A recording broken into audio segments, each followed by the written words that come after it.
Eu trato o teatro do oprimido como comunicação, teatro do oprimido como resgate de uma coisa que o Habermas vai falar, o resgate do Lebenswelt, do mundo da vida, um momento em que as pessoas se relacionam com sinceridade, um movimento em que há uma pretensão de validade no que elas falam e que não está... É um momento de interação em que não há uma mediação ou um interesse. Não é um trabalho de interesseiro e de interessado, é o processo que acontece. Essa é uma das linhas, trabalho com o barroco e mestiçagem, ou seja, observando o teatro do oprimido dentro de um contexto latino-americano, de um cotidiano, um continente mestiço, um continente que tem suas especificidades artísticas e que deve fugir ao cânone, porque nós nunca vamos ser cânone. E acho que o teatro do oprimido vem dizer isso, olha, a gente tem uma própria pedagogia, a nossa forma de ação, que surgiu a partir de um contexto de diversos povos que vieram para cá, de oligarquias, enfim, uma série de coisas que se juntaram aqui, de povos que se juntaram aqui na América Latina e que só puderam resultar nessa efervescência constante que a gente tem vivido. E essa pesquisa...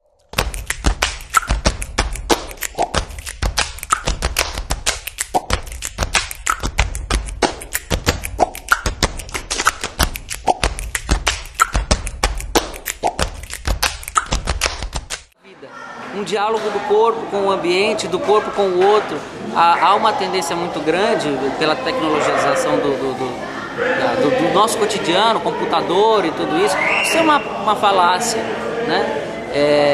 Pensar que todo mundo vai passar a se relacionar através do computador é um absurdo.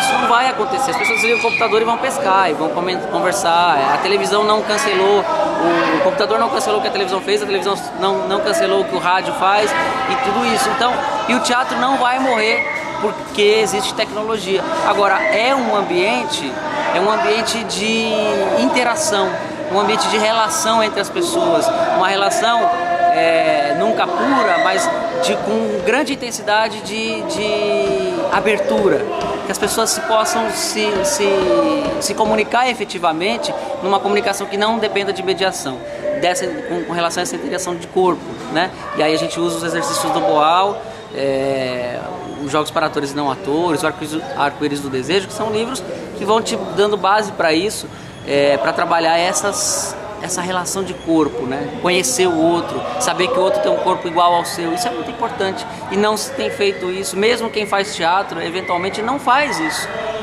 dessa forma, porque é uma relação do corpo com o meio e do meio do grupo em si com o social, né? Nunca esquecendo o que é o social. Até que a senhora procurasse direção, o caso é grave, né? Você vai ter que não. Isso mesmo, dona Luísa, mostra pra ela.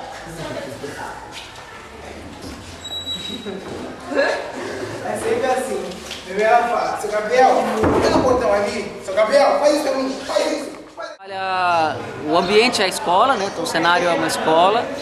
Por uma questão muito importante, que eles disseram o seguinte: as coisas acontecem na escola. As coisas tudo acontece aqui. Os temas levantados durante a improvisação foram o consumismo, a questão da droga, né? Especificamente do uso da maconha e a gravidez na adolescência. Um pouco da sexualidade, mas ainda um pouco incipiente, porque você tem alunos de 12 a 16 anos. Então essa discussão ela é sutil dentro da peça, apesar de ela aparecer com muita força, mas ela no grupo ela foi mais sutil por conta da idade que eles têm e da abordagem que a gente tem feito. E aí a gente trata então dessa questão na escola, a relação com o problema do uso da maconha e de outras drogas que vem posteriormente, e da gravidez na adolescência, que aparece como pergunta para o público. A droga aparece ela está mais presente na obra, mas a gravidez na adolescência aparece como pergunta para o público. Entendi. O que você está achando desse evento aqui em Santo André? Enriquecedor, não sei, bom? Fala um pouco da experiência. Eu acho que tem que acontecer sempre esse tipo de coisa. O Armindo tem razão, né? Não basta ter uma prefeitura no mundo fazendo isso. As prefeituras têm mais a que fazer teatro do oprimido. Isso está no que eu escrevi. O Armindo tinha muita preocupação de perguntar o que você escreveu na conclusão. Eu disse: olha, Armindo, eu escrevi na conclusão que vocês deviam ter um monte de grupos. Só que não só a Prefeitura de Santo André deveria ter grupos, como as entidades de classe, os sindicatos, associações de bairro, tudo isso tem que ter um espaço de discussão teatralizado. O teatro propicia uma discussão aberta porque é lúdico, porque as pessoas falam com o corpo e não só com a mediação que consiste em seu discurso. Eventualmente pode acontecer, mas isso é desmontado pela ludicidade da apresentação do fórum, né? Falando especificamente de teatro fórum. Então, o evento em si, assim, ótimo, deve acontecer sempre. Os grupos não devem ficar fixados ao evento da prefeitura, mas organizar. O pessoal do Fábrica, por exemplo, organiza eventos lá, entre os grupos deles, e os grupos têm que se falar. Não adianta querer ser centro, achar nós fazemos o teatro do oprimido, nós fazemos o nosso teatro do oprimido, o outro faz o outro, e eles têm coisas muito interessantes que podem aportar pra gente e vice-versa. Essa relação é muito mais interessante do que achar que vai fazer o teatro do oprimido.